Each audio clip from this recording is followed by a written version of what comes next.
देखिए, अभी जैसे पिछले 2 से 3 दिनों में हीट वेव कंडीशन चल रही थी कुछ पार्ट्स में, पंजाब हरियाणा में। अब आज से जो है उसमें मतलब कमी आ जाएगी, क्योंकि आगे 2 से 3 दिनों में हरियाणा और पंजाब के कुछ एरियाज में बारिश की संभावना है। पंजाब में वेस्टर्न पार्ट में और हरियाणा में नॉर्थ पार्ट में, इसी तरह से हरियाणा के नॉर्थ ईस्टर्न पार्ट्स में। तो जो heat wave to severe heat wave condition कुछ पॉकेट्स में थी, उससे रिलीफ मिलेगा अगले 3 दिनों में। न केवल अगले 3 दिनों में, उसके बाद भी बीच बीच में देखिए टेम्परेचर में सुधार रहेगा, इम्प्रूवमेंट रहेगी, कमी रहेगी। और 17-18 के पास एक और पश्चिम विक्षोभ है, फिर से कुछ चांसेस है हल्की रेनफॉल के। तो आने वाले 5 से 7 दिन जो है अब तापमान जो है सामान्य के आसपास रहेंगे दोनों प्रदेशों में, और हीट वेव की संभावना काफी कम है। अगर है भी तो लेटली 15-16 के आसपास, जो बिल्कुल राजस्थान के 7 जिले लगते हैं, वहां पे चांसेस है। और इसके बाद फिर तापमान में कुछ बढ़ोतरी देखने को मिलेगी, लेकिन अभी पश्चिमी विक्षोभ की वजह से आगे थोड़ा आने वाला टाइम थोड़ा सा बेहतर रहेगा।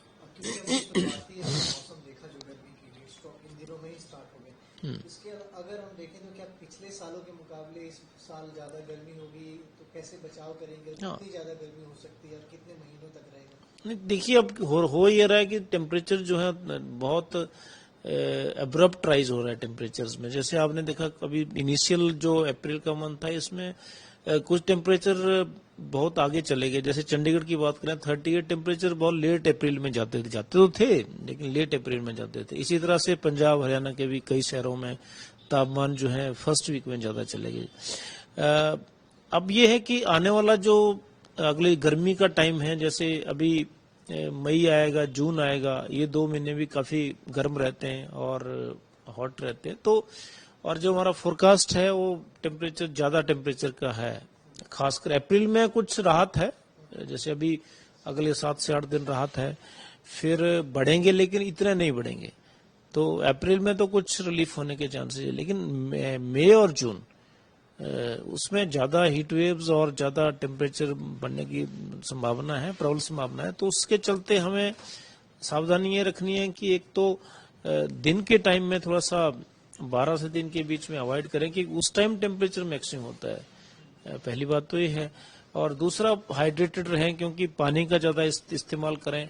और जैसे ही हमारा फोरकास्ट आता है, क्योंकि मई और जून में अभी जो अंदेशा है, जो इनिशियल एस्टिमेट है, उससे ये लगता है कि ज्यादा गर्मी रहेगी उन दिनों पे।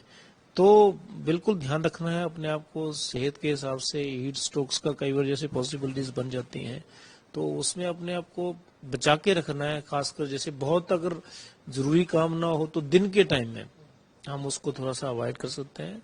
और साथ साथ में जो ऐसे लोग हैं जिनको कुछ ऑलरेडी कोई बीमारी है, जैसे उसमें भी थोड़ा सा अपना ज्यादा प्रिकॉशन लेने की आवश्यकता। और इसके अलावा जो प्रदेश सरकार भी अपना जो डिजास्टर मैनेजमेंट प्रदेश सरकारों के, वो भी समय समय पर जो है एडवाइजरी निकालते हैं। हमारे अलर्ट समय समय पर रहेंगे, उसको देख के और इन सब चीजों को साथ लेके मुझे लगता है हमें चलना चाहिए। और ये तो क्लियर है कि गर्मी इस साल ज्यादा होगी, तो हमें एक तरह से अपने आप को तैयार भी रखना है और अपने आप को संभालना भी है। जी, थैंक यू।